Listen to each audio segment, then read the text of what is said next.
าโบราณแต่ว่าเฮาพากัน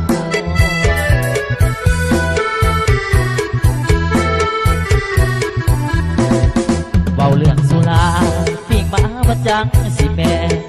เว้าแบบแฟนไอ้คือผู้เบากินมา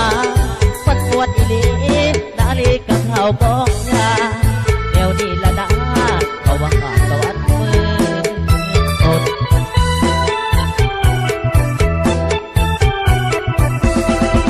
เมียไผ่ตามมาใส่ว่าเขาลูกบอด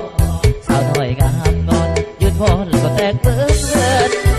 เมียป้อยด่าบังหาเสียงดังพดเบิ้งจนบ่อยากเกินคืนเหล่าขาวลงคอ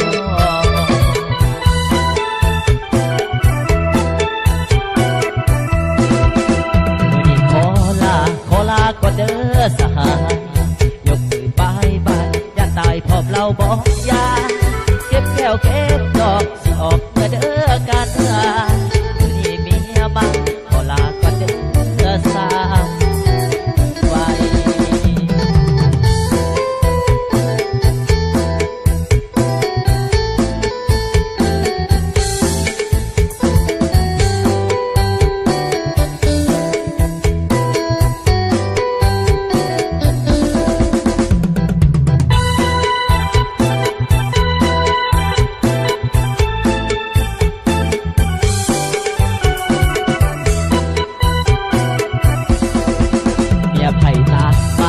ว่าเขาลูกอด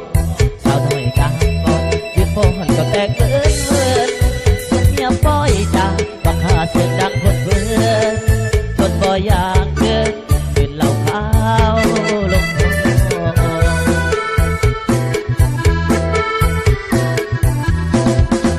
้อนี้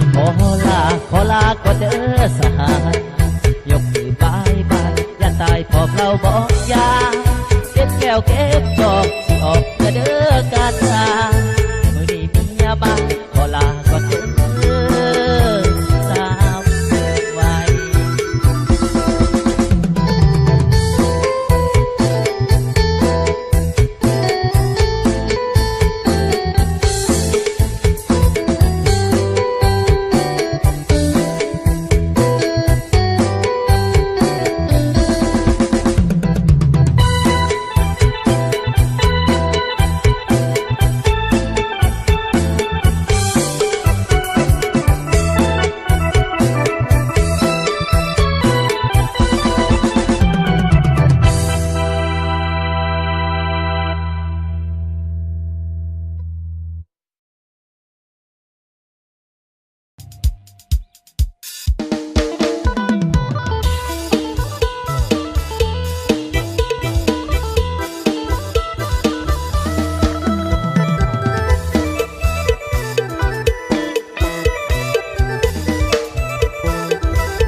เคยแค่ผู้สาวยุคใหม่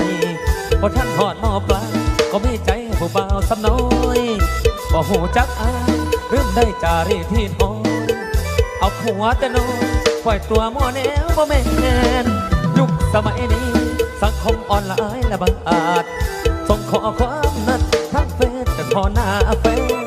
อย่างหน้ามองเการีสอร์ทที่เป็นไปตามแผนผู้หญิงเหลือแสนเล่นบ้าบ่เสียดายของพากันจ้องหอบ่เคยพอบอกปากคอใหญ่กอดแม่ทำอายกอดผู้สาวแน่นอิงติงบ่เคยแพงขี้ขึ้นรถก็แนวซ่อนทางเขาจับเขาขับไม่เขานำแนวอวดบ่ได้มือแม่ขอมาลูกหัวบอกวันหน้าเบื่อจะลืมของเก่าแนวผู้เฒ่าผ้าเฮ็ดผ้าทำมันสิเป็นกำโตไปหอดลูกเต่าเล่าเสือหอดยามเขาถิ่มทองบ่มีพ่อไผสิจุนเกลือสองในหมากเนื้อมันยังสิได้เรียนจบซาก่อนเฮ้เอ้าปีใหม่ปีนี้ไปกอดแม่แน่เด้อเฮ้